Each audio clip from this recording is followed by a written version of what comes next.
is dead. Thor Ragnarok is a film that perplexes me, and not entirely in a good way. I do like the film. I think if you have any desire or interest to see it, you should. The thing is, when I put on my film critic glasses and try to see the nuts and bolts of it, some things about Ragnarok irk me. Looking back at the previous Thor films, I feel people are super quick to push them off when compared to other movies in the Marvel Cinematic Universe canon. They are justifiably serviceable, fun fantasy films. Another! While Thor and Thor the Dark World have a sense of timelessness at heart and a sense of prestige and self-respect towards themselves that wasn't sucker punched by any sort of destructive snarky attitude, Thor Ragnarok largely puts all that to the side and decides to be something akin to a space adventure to, like, say, heavy metal. I like that comparison.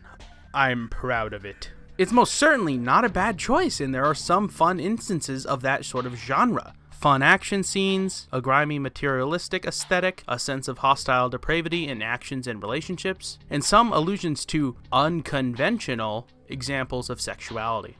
All of these are rolled up into its central setting of the gladiator planet of Sakaar. It's really not a bad waste of 2 hours despite the heel turn. I think that Marvel and Disney weren't keen on keeping Thor in that box that he was in forever after seeing what success Guardians of the Galaxy had, and deciding a similar type of movie wouldn't be a stretch for their Son of Odin. What I want to say about Thor Ragnarok is that I feel a lot of the potentially interesting Norse mythology or Germanic aspects were either shortened or didn't make it into the final cut. On the Asgardian side of things, a lot of plot developments about important characters are clumsily exposited for the sake of convenience or comedy and at the expense of a truly great character or story moment for entities and ideas that I sure give a crap about.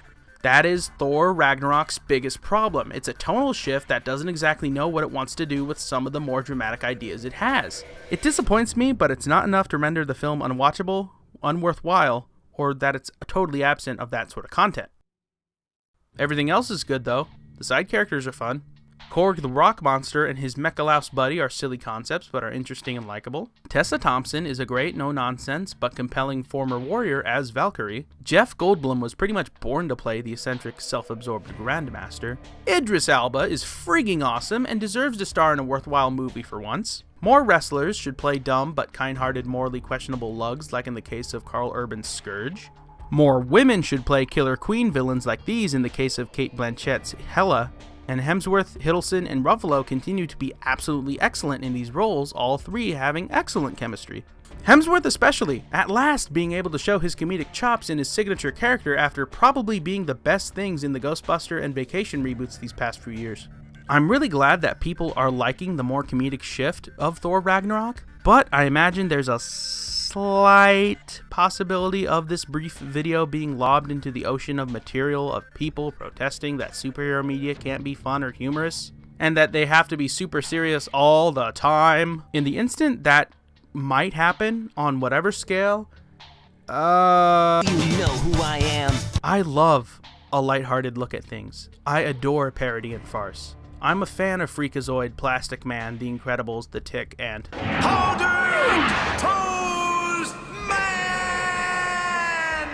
but I also like when these things are able to do what they need to do in a convincible fashion. Thor Ragnarok, from almost every aspect in its production, to me doesn't feel as airtight or thought out as some of those examples I just mentioned. But above all else, the film is still absolutely wonderfully weird and the concepts are still just as creative and fascinating, Norse, cosmic, or otherwise.